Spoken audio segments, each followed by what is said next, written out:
એમ અત્યારે વિશ્વ હિન્દુ પરિષદ મારફતે સંઘ મારફતે આપણને ખબર પડી છે છેલ્લા 25, 30, 40 વર્ષથી કે આપણે ઘટતા જઈએ છીએ, આપણામાં વિભાજન છે, ખ્રિસ્તીઓની સંખ્યા વધતી જાય છે, વસ્તી વધતી જાય છે.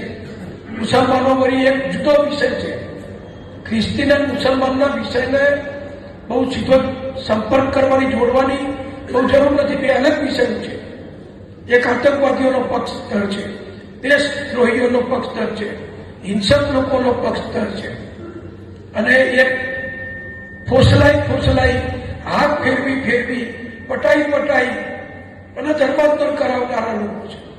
બેનું લક્ષ્ય તો એક જ છે કે હિન્દુઓ ઓછા કરવા, હિન્દુ ધર્મ ઉપર આપણે વર્ચસ્વ જમાવવું.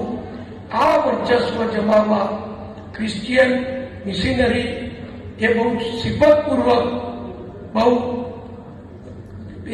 સલુકાઈથી એ ધર્મ પરિવર્તનનું કામ કરે છે.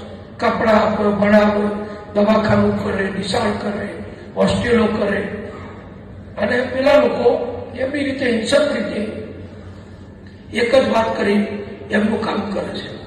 એટલે બે પરિબળો સામે લડવાનું છે, પણ બે પરિબળો સામે લડવાની સ્ટ્રેટેજી મારી દ્રષ્ટિઓ, હું બહુ મોટો અભ્યાસ ચિંતક નથી, પણ સામાન્ય બુદ્ધિથી કહું છું કે બેની સામે લડવાની આપણી સ્ટ્રેટેજી જુદી જુદી હોઈ શકે.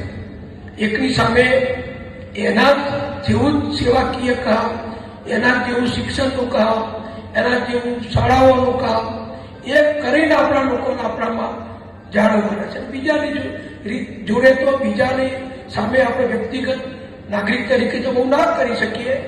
એ સરકારનું કામ છે, સંરક્ષણ દળોનું કામ છે.